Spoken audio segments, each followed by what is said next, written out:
মানবতাবিরোধী অপরাধের মামলায় শেখ হাসিনা সহ 3 জনের রায় 17 নভেম্বর। সর্বোচ্চ শাস্তি চেয়েছে প্রসিকিউশন, খালাসের আশা আসামি পক্ষের। গুলিস্তানে আওয়ামী লীগ কার্যালয়ে আগুন, ঢাকার বাইরে কয়েক জায়গায় উত্তেজনা। গোপালগঞ্জে পেট্রোল বোমা নিক্ষেপ, যান চলাচলে প্রতিবন্ধকতা। কিছুক্ষণ পর জাতির উদ্দেশ্যে প্রধান উপদেষ্টার ভাষণ, গুরুত্ব পাবে সনদ ও নির্বাচন, দেশের তরুণদের বিশ্বসেরা হওয়ার আহ্বান। বিশেষ পরিস্থিতির নির্বাচনে বাড়তি চাপে ইসি, জানালেন সিইসি। কালো টাকা ও পেশি শক্তি ঠেকানোর আহ্বান বিভিন্ন দলের।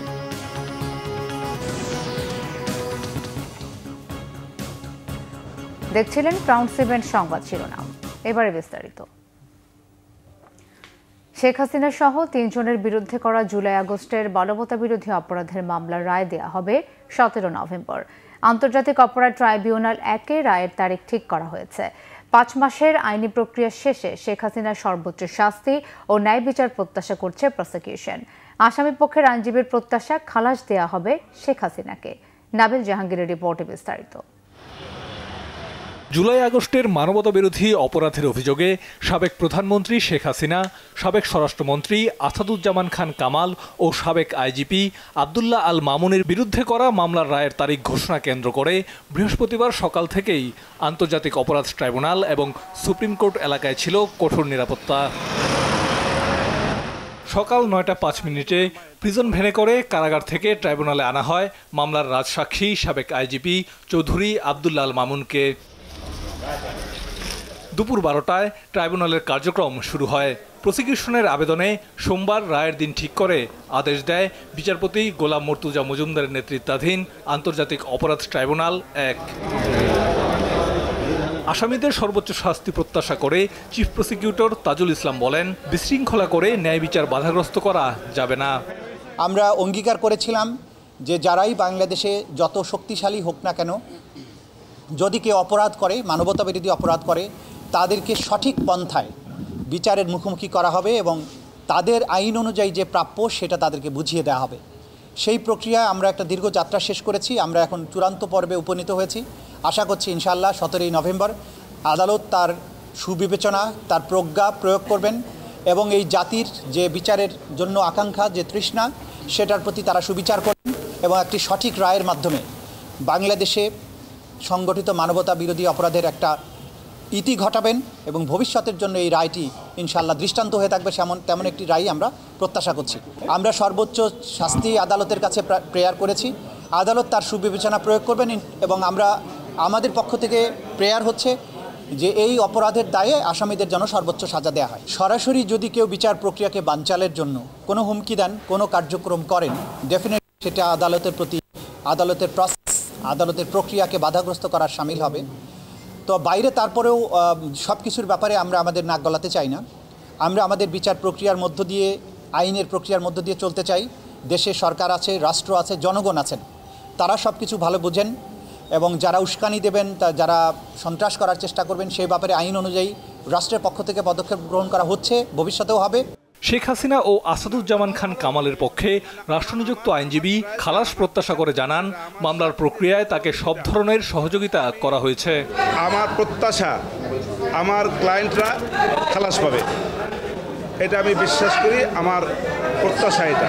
বিচার প্রক্রিয়া আমার দেখা মতে কোনো অস্বচ্ছতা আমি দেখি নাই, কারণ আমাকে কেউ কোনো রকমের ইন্টারাপ্ট করে নাই, এটা আমি বলতে পারবো। রাষ্ট্রপক্ষ থেকে যে সমস্ত কাগজপত্র, ডকুমেন্ট, দলিলাদি আমি পেয়েছি, তার আলোকে আমাকে আপনার মামলা করতে হয়েছে। সেইখান থেকে রাষ্ট্রপক্ষ থেকে আমাকে কোনো রকমের ইন্টারাপ্ট করে নাই এবং তার যথেষ্ট কাগজপত্র যা যা দরকার, যা যা ওনাদের কাছে ছিল, নিয়ম অনুযায়ী, আইন অনুযায়ী যে সমস্ত ডকুমেন্টস আমার পাওয়া উচিত, সে সবগুলি ওনারা আমাকে দিয়েছেন। আমার সীমাবদ্ধতা থেকে আমি চেষ্টা করেছি, যথেষ্ট চেষ্টা করেছি। আমার তরফ থেকে চেষ্টার কোনো ত্রুটি ছিল না এবং আমার চেষ্টায় কেউ কোনো বাধাও দেয় নাই। এদিকে ন্যায় বিচারের প্রত্যাশা শহীদদের স্বজনদেরও। যে আমার মিরাজের বিচারের যাত্রাবাড়ির একটা পুলিশ যাতে কোনোভাবে ছাড়া না পায়, তাদেরকেও ফাঁসির কাজ মরায় দাঁড় করাতে হবে। কেন ওরাই তো আঁটু গেড়ে প্রতিযোগিতা করছিল যে কার আগে কাকে মারবো। একটা বাবার কান্দে ছেলের লাশ, যেই বাবাই জানে আমার ছেলে কত স্বপ্ন ছিল। উনি ফিনিশার ছিল, 29 বয়স ছিল তার। উনি আপনার লক্ষ্মীবাজার কলেজে সরদি কলেজ স্টুডেন্ট ছিলেন। কি অপরাধ ছিল আমার মিরাজের? এই মামলায় শেখ হাসিনার বিরুদ্ধে গণহত্যার উস্কানি দেয়া, মারণাস্ত্র ব্যবহারের নির্দেশ, আবু সাইদকে হত্যা, চানখারপুলের হত্যাকাণ্ড এবং আশুলিয়ায় হত্যার পর লাশ পোড়ানো সহ ঊর্ধ্বতন কর্তৃপক্ষের দায়ের 5টি সুনির্দিষ্ট অভিযোগ আনা হয়েছে। নাবিল জাহাঙ্গীর, বাংলাভিশন, ঢাকা। কার্যক্রম নিষিদ্ধ আওয়ামী লীগের লকডাউন কর্মসূচিকে ঘিরে রাজধানীকে নিরাপত্তার চাদরে ঢেকে রেখেছে আইনশৃঙ্খলা বাহিনীর সদস্যরা। বিভিন্ন স্থানে আইনশৃঙ্খলা বাহিনীর 12,000-এরও বেশি সদস্য মোতায়েন করা হয়েছে। রাজধানী মোড়ে মোড়ে অবস্থান নিয়েছেন পুলিশ সদস্যরা। অস্থায়ী চেকপোস্টে চলছে তাদের তল্লাশি কার্যক্রম। 70টি টহল, 40টি চেকপোস্ট বসিয়েছে র্যাব। এদিকে ঢাকার পয়েন্টে দায়িত্ব পালন করছে 12 প্লাটুন বিজিবি। একই সাথে লকডাউন ঘিরে নাশকতা ঠেকাতে বিজিবির পাশাপাশি টহলে রয়েছেন সেনাবাহিনীর সদস্যরাও। পাশাপাশি রয়েছে গোয়েন্দা নজরদারি। নাশকতা রোধে সকাল থেকে বিভিন্ন রাজনৈতিক দল সড়কে অবস্থান নিয়েছে।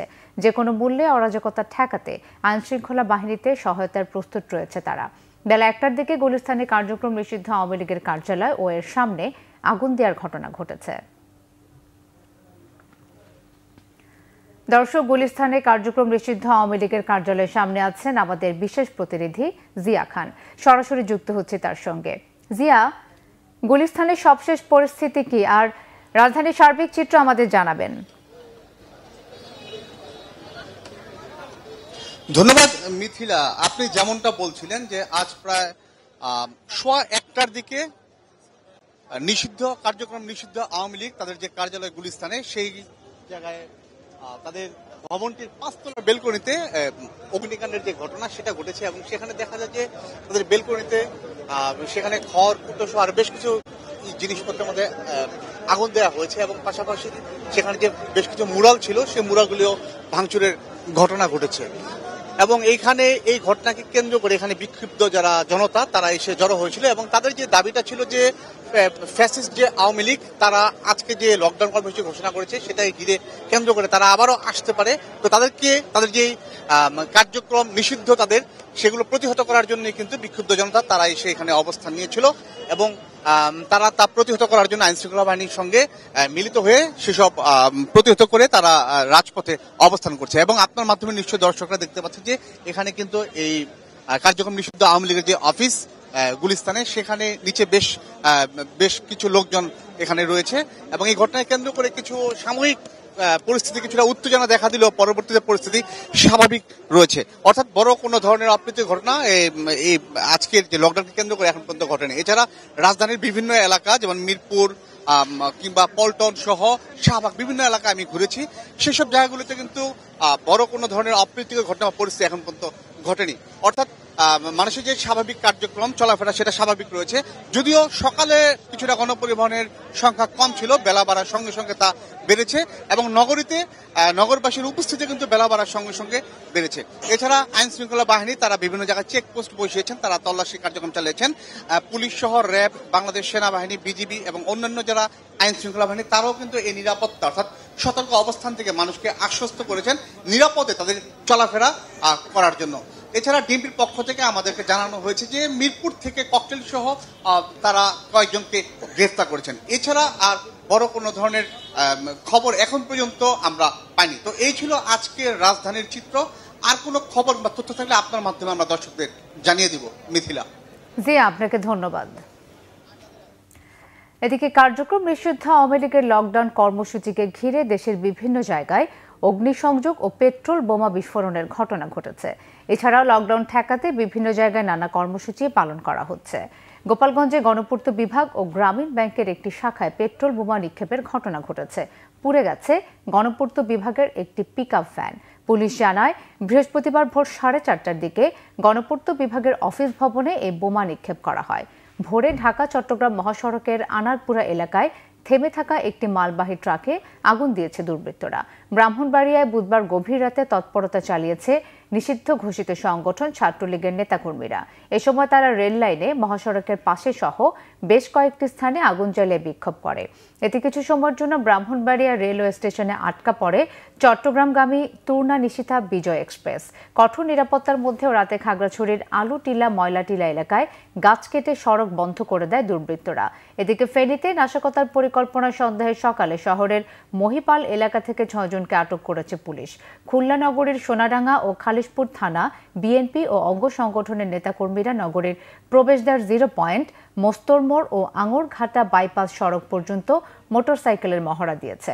অন্যদিকে বুধবার গভীর রাতে খুলনা সদর সাব রেজিস্ট্রি অফিসের দলিল লেখক রাস্তায় পেট্রোল দিয়ে আগুন দেয় দুর্বৃত্তরা। বিএনপির স্থায়ী কমিটির সদস্য আমির খসরু মাহমুদ চৌধুরী বলেছেন, রায়কে কেন্দ্র করে যা ঘটছে এর সাথে নির্বাচনের কোনো সম্পর্ক নেই। যারা নির্বাচনকে বাধাগ্রস্ত করতে চায় তারা গণতন্ত্রের বিপক্ষের শক্তি। বিএনপির প্রতিনিধি দলের সাথে ঢাকায় নিযুক্ত ফ্রান্সের রাষ্ট্রদূতের সৌজন্য সাক্ষাৎ শেষে তিনি এসব কথা বলেন। দুপুর 12টার দিকে গুলশানে বিএনপি চেয়ারপারসনের কার্যালয়ে এই সৌজন্য সাক্ষাৎ হয়। মহাসচিব মির্জা ফখরুল ইসলাম আলমগীর বিএনপির প্রতিনিধি দলের নেতৃত্ব দেন। এ সময় তার সাথে ছিলেন দলের স্থায়ী কমিটির সদস্য আমির খসরু মাহমুদ চৌধুরী, যুগ্ম মহাসচিব হুমায়ুন কবির ও সাংগঠনিক সম্পাদক শামা ওবায়েদ। পরে আমির খসরু সাংবাদিকদের বলেন, নতুন সরকার এলে দ্বিপক্ষীয় সম্পর্ক কেমন হবে সে বিষয়ে আলাপ হয়েছে। এক প্রশ্নের জবাবে বলেন, সারা বিশ্বই বাংলাদেশের নির্বাচনের দিকে তাকিয়ে আছে।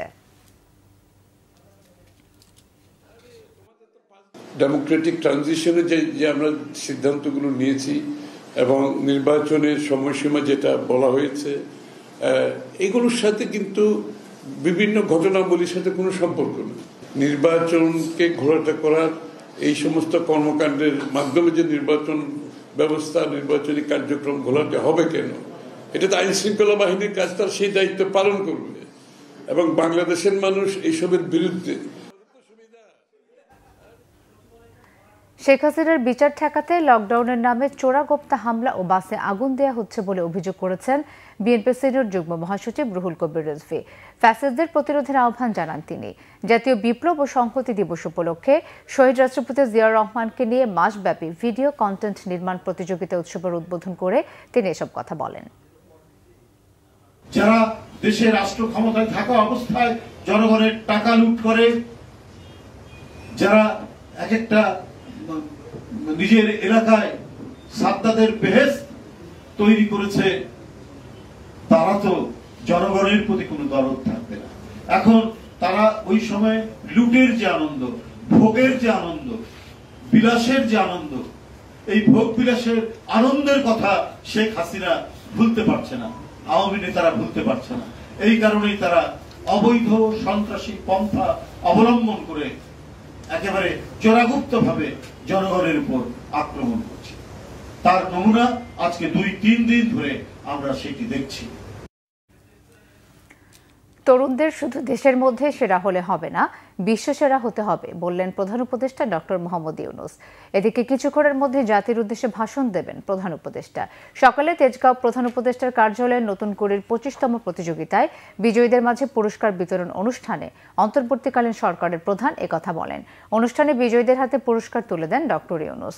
অনুষ্ঠানে দেয়া বক্তব্যে প্রধান উপদেষ্টা বলেন, নতুন করির প্রতিযোগিতা শুধু নাচ গানের মধ্যে সীমাবদ্ধ না রেখে প্রযুক্তি, উদ্যোক্তা সহ নতুন নতুন দিকে প্রসারিত করতে হবে। জাতি গঠনের নতুন করির মতো প্রতিযোগিতা ভূমিকা রাখবে বলে প্রধান উপদেষ্টা আশা প্রকাশ করেন। শিশু কিশোররা শুধু গাইতে পারে, নাচতে পারে, বাজনা বাজাতে পারে, এটা খুবই ভালো জিনিস, এটা প্রতিযোগিতা হওয়া অবশ্যই উচিত। এর বাইরে অনেক কিছু পারে, সেখানে প্রতিযোগিতা হবে না কেন? শুধু একটা বিষয়ে সীমাবদ্ধ থাকবে কেন?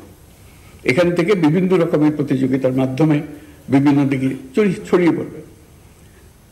এক সময় এখনো হয় বোধহয় রচনা প্রতিযোগিতা হয়, এটা একটা জিনিস হতে পারে।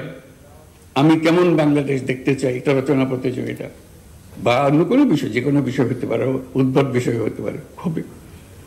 প্রযুক্তির প্রতিযোগিতা, এই বয়সে কে কি প্রযুক্তি প্রয়োগ করছে এবং সেটা সে নতুন একটা চমক দিচ্ছে, তার সেই প্রযুক্তিকে বুঝতে পারছে এবং সেটাকে প্রয়োগ করছে, তার জন্য প্রতিযোগিতা।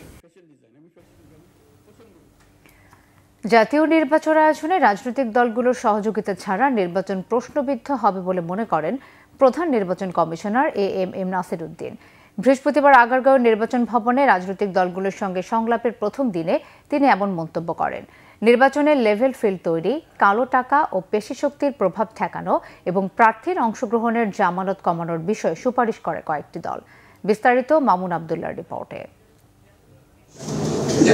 গণপ্রতিনিধিত্ব অধ্যাদেশের সংশোধনী রাজনৈতিক দলের নির্বাচনী বিধিমালা চূড়ান্ত করার পর রাজনৈতিক ৬টি দলের সঙ্গে নির্বাচন কমিশনের এই সংলাপ। খেলাফত আন্দোলন, মুসলিম লীগ, জমিয়তে উলামায়ে ইসলাম, Liberal Democratic Party, Bangladesh Congress ও ন্যাশনাল পিপলস পার্টি এই সভায় অংশ নেয়।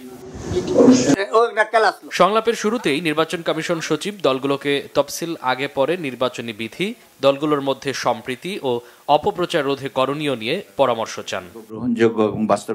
এ সময় লিবারেল ডেমোক্রেটিক পার্টি সহ কয়েকটি দলের প্রতিনিধিরা নির্বাচনে সমান অংশগ্রহণের সুযোগ তৈরিতে কমিশনের দৃষ্টি আকর্ষণ করেন। সংলাপে অংশগ্রহণকারী দলের কেউ কেউ জামানত প্রচারণা নিয়ে নিজেদের চাওয়াও তুলে ধরেন। রেজিস্টার্ড দল তার নিজের প্রতীক ছাড়া জোটের প্রতীক ব্যবহার করতে পারবে না। আমি সংক্ষেপেই বলছি, আমি মনে করি এতে একটা বৈষম্যের সৃষ্টি হয়েছে। লেভেল প্লেইং ফিল্ড তৈরি করার জন্য এখন তফসিলের পূর্বে থেকেই সেই উদ্যোগটা নেওয়া দরকার। প্রভাবশালী দলসমূহ সেই বুথ দখল করবে এবং তারা ব্যালট বাক্স নিয়ে যাবে অথবা যে কোনো কায়দায় সেই ব্যালট বাক্সে তাদের ভোট স্থাপন করাবে। নির্বাচন কমিশনাররা বলেন, নির্বাচন ভালোভাবে না হলে দেশের অবস্থা ভালো থাকবে না। আগামী নির্বাচনে 31শে অক্টোবর পর্যন্ত যারা 18 বছর বয়প্রাপ্ত হয়েছেন তারা ভোটার তালিকায় অন্তর্ভুক্ত হওয়ার সুযোগ পেয়েছেন, কিন্তু তার মানে এই নয় যে ভোটার তালিকা হালনাগাদ কার্যক্রম বা নিবন্ধন কার্যক্রম বন্ধ হয়েছে, ওপেন আছে। প্রধান নির্বাচন কমিশনার বলেন, সুষ্ঠু নির্বাচন পরিচালনায় নির্বাচন কমিশন রেফারির ভূমিকা পালন করবে। আমরা কমিটেড, প্রতিশ্রুতিবদ্ধ জাতির কাছে যে আমরা একটা সুষ্ঠু, সুন্দর, ক্রেডিবল, গ্রহণযোগ্য নির্বাচন আমরা দিতে চাই, উপহার দিতে চাই। বর্তমানে পোস্টার, ফেস্টুন ও প্রচারণা নিয়ে দলগুলোর অবস্থান নিয়েও ক্ষুব্ধ প্রতিক্রিয়া জানান ইসির সদস্যরা। অলরেডি পোস্টার লাগে, অথচ আমরা পোস্টার নিষিদ্ধ ঘোষণা করেছি। মামুন আবদুল্লাহ, বাংলা ভিশন, ঢাকা। সংবাদ শেষ করব ক্রাউন 7 শিরোনামগুলো আর একবার জানিয়ে। মানবতা বিরোধী অপরাধের মামলায় শেখ হাসিনা সহ 3 জনের রায় 17 নভেম্বর। সর্বোচ্চ শাস্তি চেয়েছে প্রসিকিউশন, খালাসের আশা আসামি পক্ষের। গুলিস্তানে আওয়ামী লীগ কার্যালয়ে আগুন, ঢাকার বাইরে কয়েক জায়গায় উত্তেজনা। গোপালগঞ্জে পেট্রোল বোমা নিক্ষেপ, যান চলাচলে প্রতিবন্ধকতা।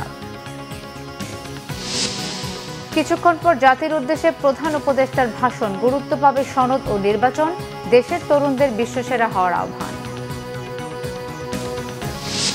বিশেষ পরিস্থিতি নির্বাচনে বাড়তি চাপে ইসি, জানালেন সিইসি।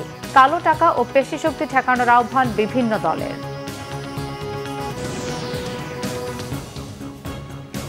এই ছিল এখনকার মতো। পরের সংবাদ বিকেল 4টায়। এর আগে 3টায় রয়েছে নিউজ টপ 10 দেখার আমন্ত্রণ রইল। ধন্যবাদ সবাইকে।